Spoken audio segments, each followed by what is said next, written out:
Sky Sports have announced their 2021 GAA Championship fixtures along with an all-star lineup of pundits, commentators and presenters for the season ahead.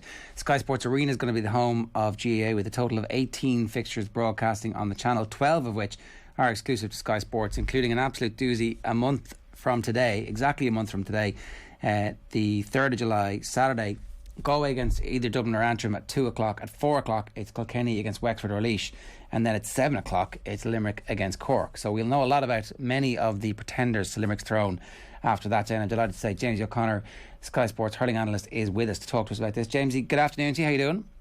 Good, Ger. Good, yeah. Good to be looking forward to summer hurling. It's amazing, isn't it, how quickly it has rolled around and how quickly it's all going to be over in the blink of an eye as well.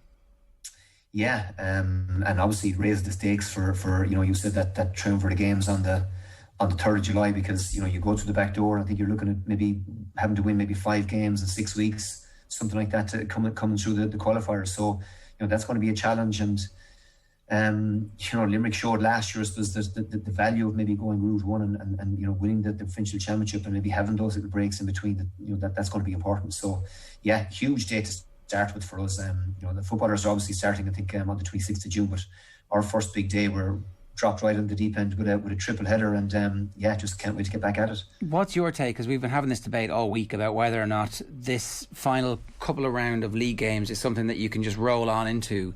And there's a multiplicity of viewpoints. One which Taggy Fogarty put forward was that Limerick want that aura that his Kilkenny team had, and so they want to keep winning and they don't want to give anybody the sense that actually they're equals to them. The other is that Limerick just need to arrive fully fit and primed when the championship actually starts against Cork in 4 weeks' time. What's your view? Is there an in-between where they want a little bit of column A and a little bit of column B, or is it exclusively about how you feel on the 3rd of July? Yeah, I think there's a little bit of both. I mean, JJ was on earlier, and I think someone asked him that question, and he was making the point that you and that Kilkenny team are very, very good, Gerard, sowing seeds of doubt, and putting the fear of God back into you about your place and where you stood, and that was policy. But those games often took place, months out from the championship. It's a different. We're in a different, I suppose, stage. In terms of the championship is really only around the corner, and it's not like John Kiley got to see, guys in club matches, or that they had, Fitzgibbon Cup campaign or a Munster League or a Walsh Cup, whatever, ahead of the National League. And I think they were conscious as well of not wanting to go from, 0 to 100%, in the sense that, you couldn't suddenly put out guys 5 weeks in a row because, the risk of obviously injury and picking up knocks and soft tissue damage and so on. So, it's been about, obviously trying to win those games, but at the same time, getting a look at your panel, getting some game time, maybe into guys maybe that you're interested in.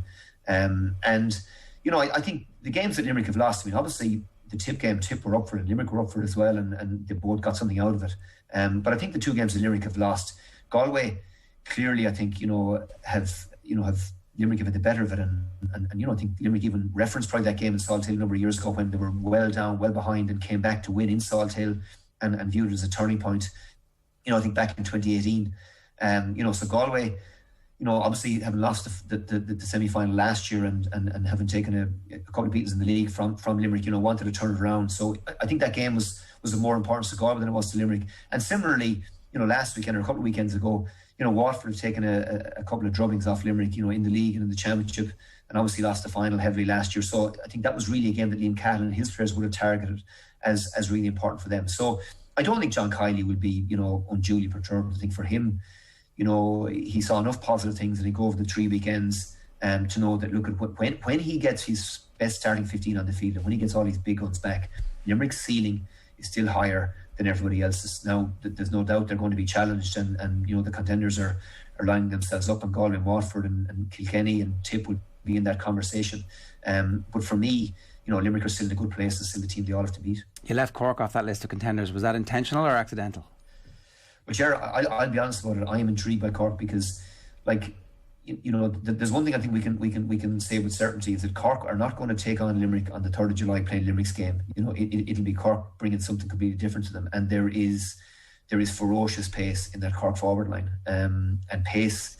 JJ even said it earlier. You can match maybe size, you can match physique, but pace is a completely different ball game. That's the one thing that puts fear into defenders, and Cork have an abundance of it. And like the forward line that started against Tip in the league. Again, I was in Seville Stadium for that game. I mean, Robbie O'Flynn is lightning quick on the wing. Jack O'Connor equally quick in the corner, and then you've got Darragh Fitzgibbon started centre forward. I think Luke Mead was on the wing. Alan Cadigan in the other corner, and it's one thing that the pace is obviously one thing, and listen, they're going to play that kind of possession, working that the ball out in the back game, and that's going to be a big challenge given the physicality that Limerick will bring. And that maybe Kilkenny or other teams would feel that, listen, Cork can't beat them, maybe playing that way. But it's also a change in Cork's mindset, where over the years I think plenty of Cork forwards have been content maybe to maybe play as individuals or take the point on when a Kilkenny forward or a Tip forward in a similar position, Ger might have been thinking more and looking for goal and maybe looking to work the overlap or put the ball to somebody else in a better position. But there was certainly evidence in the games we've seen today that Cork are now, starting to think that way and been encouraged and coached to think that way. And certainly Alan Cadigan had a ball early on against Tip that, I nearly assumed that he was going to tap over, but he played a brilliant pass to Jack O'Connor, and really he should have buried it. And as I said, that change in mindset, clearly is going to pose teams problems this summer, because, the quicker ground as well will suit Cork. The fact that the championship is going on ahead and it's going to play in better conditions. So for me, they are the wild card of this year's championship, and it'd be interesting to see. I mean, I can't see them revealing maybe too much of their hand at the weekend. And listen, Jared, it's also conceivable that Limerick come out and physically blow them away on the 3rd of July. But for me, that game is just loaded with intrigue, and Donald O'Grady back in the backroom team. His fingerprints over some of the stuff that we've seen. I think that's the game really on the 3rd of July that I cannot wait for. Yeah, I'm low-key obsessed with that backroom team. I keep hearing about the brains trust and the power and the intellectual capacity they have, and it's like, okay, right, well, this is very interesting. And I really hope that if this is the first year that we see the full flowering of it, if it's not successful, that it's given an opportunity next year. I just know that there's not always a lot of patience when you're trying something that is slightly different. Yeah, well, Cork have to play to their strengths, and again, Waterford have ball winners. Jack Fagan and Caleb Lyons, and the Waterford have plenty of big physical players that are good in the air that can maybe compete with the Limericks and the Kilkennys. But those guys, Clare arguably don't have them, and Cork probably don't have them either. So you've got to play to your strengths, and the strengths that Cork do have is they have guys with real pace and obviously a very, very high skill level. I mean, defensively, look at their question marks. Cork can concede maybe some of the tallies that they've been shipping maybe in recent years. So that's obviously got to be addressed, but that's something I'm sure that O'Grady would have an input. Yeah, look, they are a sleeping giant, Ger. I mean, it's hard to believe now we're talking about 16 years since they've won All Ireland. It's never happened before in their history. And as I said, for me, I'm just intrigued as to what they'll bring in this year's championship. And that said, Kilkenny a couple of years ago proved, when I thought Cork could beat them, that you drag them into the trenches, and Cork have been found wanting. So that's the challenge for the Cork players as well. So you have much to. It just whets the appetite, really, Jared, doesn't it? It does, totally. So it feels a little bit like Limerick are still in that first tier on their own until anybody manages to bridge the gap. Who, for your money, is the closest at the moment? Is it a toss-up between Tipperary and Galway, or am I overreading a little bit how Tip and Galway are going at the moment? Yeah, I don't know, Ger. I mean, like at the Limerick game, I came away from it just feeling that, listen, Limerick's ceiling is just higher. Tip just seemed to have to work that bit harder to stay on the game. And when Kiley maybe unleashed some of the cavalry later on, Peter Casey came on, I think Hagerty came on, Keane Lynch came off the bench.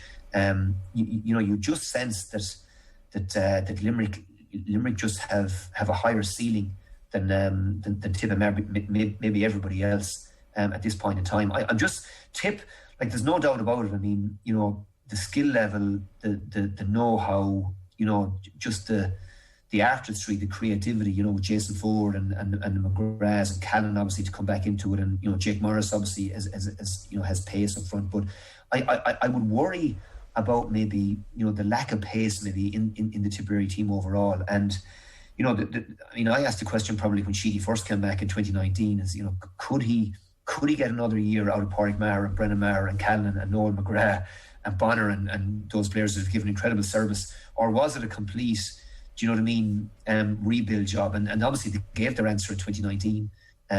But the question is, again, is he going to be dependent on those same Warriors that have, been unbelievable in terms of the service that they've given? But I just don't know, if Tip, have found a way to beat Limerick, because, obviously the Munster final in 2019, they were blown away, and they didn't seem to have the answers for Limerick. They certainly didn't have the answers for Limerick in Páirc Uí Chaoimh last year. I mean, that was an emphatic, victory by Limerick. So I don't know about Tip. I mean, Tip may have the answers for everybody else, Ger, just not Limerick. And if somebody does a number on Limerick, well, then they mightn't have to, find them. You know what I mean? So, like, you can't discount them. I mean, Galway, obviously Galway, physically match up as well as anybody probably does with Limerick. And again, Shane O'Neill seems to have maybe,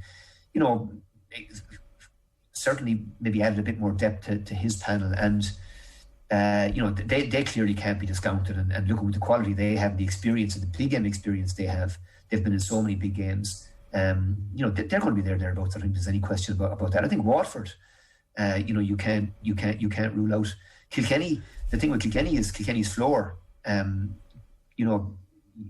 Maybe their ceiling isn't as high, Ger, as maybe other teams, but we know where their floor is. And like Kilkenny on any given day, reach a certain performance level that's absolutely testament to Cody and what he can do in terms of the standards that he gets them playing with. And like on any given day, Kilkenny are capable of taking out anybody. And as I say, you're going to get a consistency in a particular performance standard from them. And they'll have been bitterly disappointed given the position they were in at half time against Waterford last year, that they just allowed Waterford to absolutely wrest control of that match in the third quarter. And that's still, I'd imagine, burning them in a stick that Cody maybe is arguably still beating them with. So I don't think you can ever discount Kilkenny, particularly with Adrian Mullen back and with the form that TJ Reid is in.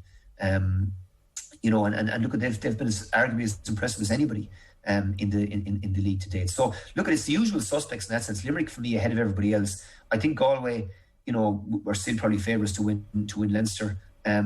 Tip, Waterford, again on any given day capable of beating anybody, as are Kilkenny, and Cork the wild card. I just don't think that Clare and Wexford have enough to go all the way. Now again, Clare, if they can get their best 15 on the field and get Colin Galvin is obviously back, John Conlon is obviously back that weren't available last year, David McInerney has been carrying an injury, Tony Kelly is kind of injured. Clare can't afford to bring low and can't afford to be without any of those guys. But if Clare could get their best 15 on the field, well then again I think they'll give lots to Waterford, the first round of the Munster Championship. But it's a very, very tough draw to beat Waterford, then beat Tip and probably beat Limerick or Cork in the final. That might be asking too much. It's a horrible draw, but if they were to get through a little bit of that, it would shorten the route back. Yeah, and exactly, or even just to be able to take something positive maybe into the qualifiers. Clare might be a tricky opposition if Kelly can regain the form that he showed last year, because don't underestimate the loss, as I said, to John Conlon and Galvin were to that team. And Ian Galvin is back. Mark Rogers, as I've been banging on the drum about, is a really good forward, a really good player. I'm hoping that maybe we get to see more of him in this year's championship. But as I said, realistically, are Clare and Ireland contenders? I don't think so, and I don't think Wexford are either. I mean, why not? How have they regressed from the incredible All-Ireland semi-final performance against Tip, where really they should have won that game, to what's happened since, where we're not even talking about them in that second tier? Yeah, well, and again, maybe I'm being dismissive, Ger, but again, going on the evidence I've seen, I mean, against Clare, I mean, that league game was a massive game for Clare, obviously, after the interim disappointment. But Clare were 7 points up coming out of the water break, and the sending off, really, Clare just completely lost their shape, and Wexford arguably got out of jail. And look at the evidence we saw, and again, I know maybe there might have been mind games in Nolan Park last weekend, but I mean, the game was over at half time, and it was one-way traffic, and you couldn't say with huge confidence, based on what you saw in Nolan Park last year, that Wexford are going to cause problems for the Galways, the Limericks, of the world. I simply don't think they have the players, they maybe have the forward talent, to do so. Now, look, maybe I'll be proved wrong. We all know, like in 2019, I mean, that game was there for the taking, and having beaten Kilkenny in the Leinster final, who knows, maybe not Ireland might have been there for the taking. But they came up short, and they're under pressure clearly, given how poorly they performed last year. So, there's pressure on the players to deliver. But I for me, at the moment in the rankings, they're behind the counties that I've mentioned. Okay, and in terms of actually bridging that gap, is it like if they were to perform like they did in the 2019 championship, then actually we can kind of put a line through last year and the league form turns out was a bit fake? Do they still, I guess what I'm asking is, do they still have the playing body that's good enough and deep enough to sustain a challenge, at least for the Leinster title? Oh yeah, I mean, listen, absolutely, and I don't want to appear to be too dismissive, Ger, of their chances. I mean, if Rory O'Connor, for example, steps up and maybe shows the consistency that TJ Reid, for example, shows. He's a top class player. Lee Chin looked in great shape again the weekend. Came off the bench and looked like the Lee Chin of a couple of years ago. Conor McDonald is obviously important. I think guys like David Dunn, Liam Moog, all those guys need to be firing down all cylinders. Liam Ryan needs to be at his best. You know what I mean? So for me, I know Paddy Foley isn't available this year. I don't know if Davy has found the couple of players that might make the difference. And I think the game they play as well, Ger, requires massive energy. And clearly, look at maybe they peaked too soon and got the training wrong last year, and maybe again they're going to come right.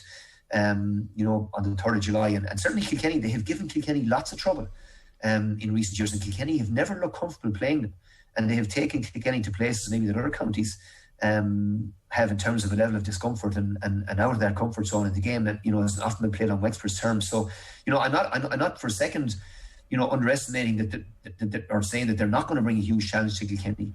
I just don't think that I think Galway, for example, by and large have had their number. And I think Limerick, I think would feel as well that they'd have Wexford's number, and I just don't think they have enough quality throughout the field to beat those top teams. Okay, one last thing is just the general sense that is out there that the game is somehow teetering on the brink of crisis because of the high scores that we're seeing and the free taking, and it always feels like the start of any tournament in any sport where there have been tweaks to rules. That's what everybody talks about for a little while, and then the important games happen and everybody kind of forgets about it.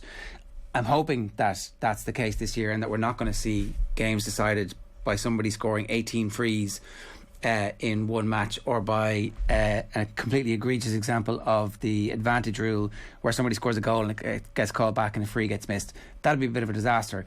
What's your instinct about where the game really is at the moment? Yeah, I think, Ger, listen, I think that those sentiments that you expressed have been expressed by hurling people, I think, up and down the country, and that's based on what we've seen. I wouldn't be as quick maybe to hit the panic button just yet, because I think there is a context to this. The good players are coming in, and referees and officialdom are coming in without the benefit of pre-season tournaments and referee, maybe even referees even, Ger, they referee schools matches, they referee Fitzgibbon Cup matches, there's the Walsh Cup, there's all these games that get the miles into your legs and just get your sharpness and your ability to get to the pitch of the game, and I think the players as well. I mean, certainly the games, some of them have had that, maybe they've lacked the intensity that we'd expect, or there's been that maybe challenge match feel to them. I don't think there's any doubt about that. And the advantage rule, I mean, JJ was banging on about it earlier, where last year, I mean, I think referees by and large were getting it right, and they were allowing the advantage, and allowing the player, if he had broken the tackle, to go and let's see what happens. And I don't think anybody's wants to see that lost. So I'm hopeful that this is a conversation that I'm sure referees and officials are having just as much as genuine pundits and hurling supporters are having. And yeah, you're dead right. I mean, nobody wants to go to a situation where it's stop-start, where games are where TJ Reid or Joe Canning or Pat Horgan or Seamus Callan or whoever is coming from full forward out to deep into their own half back line to convert another harmless, innocuous looking free that really should have been blown in the first place, and it kills the flow of the game, and it takes another minute and a half, 2 minutes off the clock. Nobody wants to see that, and I'm hopeful, Ger, that by the time we get to the 3rd of July, or I think maybe things might kick off the week beforehand, it will be hell for leather, and we'll hopefully be back to where we were last year and in previous years, where we've had no shortage of entertainment. No, the All-Ireland Hurling semi-final weekend has become one of the great Irish sporting weekends over the last couple of years, because the games come back to back and they've been incredible matches that have gone on a knife edge and swung on key moments that we've all kind of remembered and talked about. So I absolutely hope you're right. Jamesie, great stuff. Thanks a million. Really looking forward to seeing you on Sky Sports over the summer. Cheers. Cheers, Ger. Thanks. Take care.